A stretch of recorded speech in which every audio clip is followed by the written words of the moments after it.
On Saturday the 30th of June in 2012, with a pop and a gush, our lives were turned upside down and would never be the same again. We were expecting identical twins, and as we found out 2 days later, they were girls. We knew these little girls would change our lives, and they did, but not in the way we expected them to. My waters ruptured at 21 weeks on our baby moon in Yorkshire. Terrified and confused, we found our way to the nearest A&E department and were admitted to delivery. After 48 hours, my infection levels were so high and the twins weren't doing very well. We were told I would need to deliver them or Steve risked losing me as well. We faced the devastating decision to induce, knowing that our babies would be too tiny to survive. 6 hours later, after a painful labour, we held each other tightly and sobbed as our daughters were born silently. Sorry. The only crying in the room was ours. We were able to spend time with Harriet and Felicity, and that time was so precious. When we told our friends of our loss, one mentioned Tommy's. I'd never heard of them before, but a few days later I looked them up, and I saw they had an email support. I contacted them, desperately looking for answers, and for reassurance that this wouldn't happen to us again.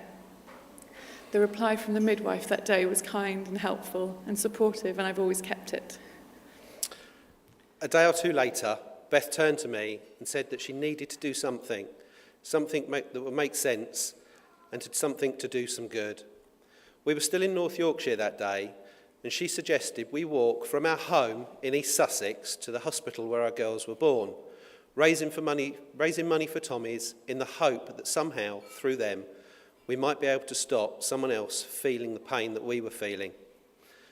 After a little discussion, I managed to convince Beth that cycling might be a better option.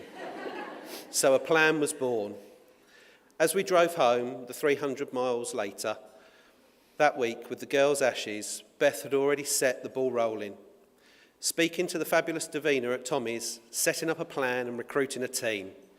And less than 4 months later, on Harriet and Felicity's due date, along with 3 teammates, who each had their own personal reasons for joining, we arrived in North Allerton on our push bikes, having cycled 325 miles and making over £25,000 for Tommy's and other charities.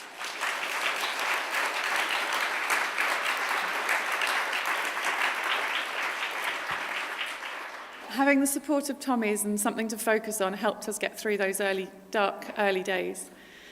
And visiting the team at St Thomas's to see the amazing work that Tommy's funds gave both of us hope for the future and spurred us on to raise more money.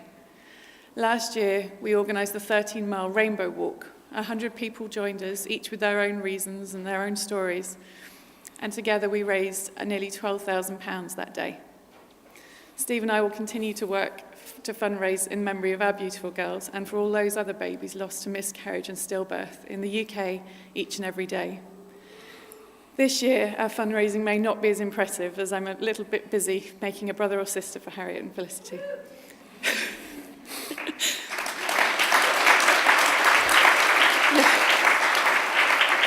But we couldn't do nothing, so I nominated Steve to do the British 10K for the girl's second birthday this year, and I'll be there to cheer him on. Happily, we have the support of the amazing team at St Thomas's, who've not only offered us additional scans and monitoring, but have given me a lifeline, a mobile phone number that I can text when I'm worried, and one of their fantastic midwives on the other end to help. They're doing all that they can to make sure that we get a chance to bring this baby home, and for that we'll be eternally grateful. Too many babies are born too soon or die before their parents have a chance to know them. We are proud to support Tommy's, who are doing everything they can to improve this. Thank you. Thank you.